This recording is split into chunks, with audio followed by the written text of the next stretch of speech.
இன்று சீர்படுத்தல் மற்றும் தனிப்பட்ட சுகாதாரத்தின் முக்கியத்துவம் என்ன என்பதை புரிந்து கொள்வோம். மேலும் உங்கள் உருவத்தை எவ்வாறு மேம்படுத்துவது மற்றும் சுத்தமாகவும் இருக்க முடியும் என்பதை அறிந்து கொள்வோம். வாருங்கள் கற்றுக்கொள்ளுவோம்.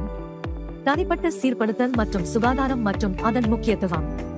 தினசரி சுகாதார நடைமுறைகள். பேருந்து ஊழியர்கள் செய்ய வேண்டியவை, செய்யக்கூடாதவை. தனிப்பட்ட சீர்படுத்தல் மற்றும் சுகாதாரம் என்றால் என்ன? தன்னைத்தானே சுத்தமாகவும் அழகாகவும் வைத்திருப்பது. இது நீங்கள் ஆரோக்கியமாக இருக்கவும் மற்றவர்களுக்கு நல்ல தாக்கத்தை ஏற்படுத்தவும் உதவுகிறது. கைகளை கழுவுதல், குளித்தல், ஷேவிங், டிரிம் செய்தல் மற்றும் பல் துலக்குதல் இவை அனைத்தும் சுத்தமாக இருக்க மிகவும் முக்கியம். இப்போது பேருந்து ஊழியர் சாம் இன் கதையின் மூலம் தனிப்பட்ட சீர்படுத்தல் மற்றும் சுகாதாரத்தின் முக்கியத்துவத்தை புரிந்து கொள்வோம். கடின உழைப்பாளியான சாம் தனது சீர்படுத்தலை அலட்சியப்படுத்தியதால் பேருந்து பயணிகளுக்கு அசௌகரியம் ஏற்பட்டது. அவரது உடல் துர்நாற்றம், அசுத்தமான முடி, தாடி மற்றும் முறைசாரா உடை ஆகியவை அவரை அணுகுவது கடினமாக இருப்பதாக பயணிகளுக்கு உணர்த்தியது. பயணிகள் தன் மீது கவனம் செலுத்துவதை சாம் கவனித்தார். மேம்படுத்த தீர்மானித்த அவர் சீர்படுத்தும் அமர்வுகளில் கலந்து கொள்ள தொடங்கினார், மேலும் தன்னை ப்ரொஃபஷனல் ஆக்கினார்.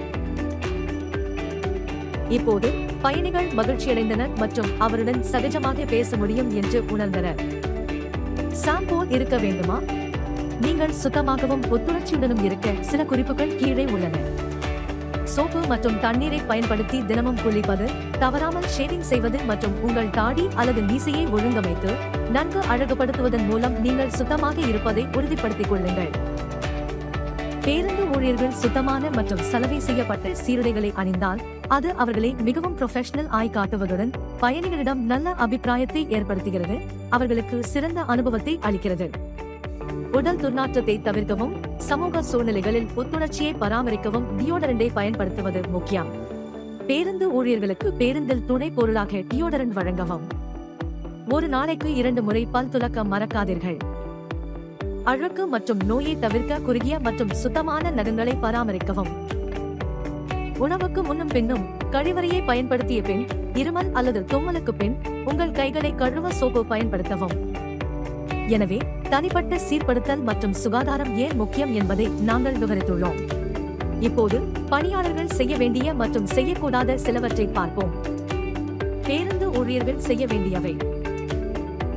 நன்கு தயாராக இருங்கள். பயணிகளுக்கு உதவியாக இருங்கள். உங்கள் பயணிகள் சொல்வதை கவனமாக கேளுங்கள். உரையாடலில் கண்ணியமாக இருங்கள். கண்களை பார்த்து பேசுங்கள். சிரித்து பேசுங்கள். பஸ் ஊழியர்கள் என்ன செய்யக்கூடாது? பயணிகளிடம் வாக்குவாதத்தில் ஈடுபட வேண்டாம். குடித்துவிட்டு வாகனம் ஓட்டக்கூடாது. வாகனம் ஓட்டும் போது தொலைபேசியை பயன்படுத்த வேண்டாம். வாகனம் ஓட்டும் போது புகைப்பிடிக்காதீர்கள்.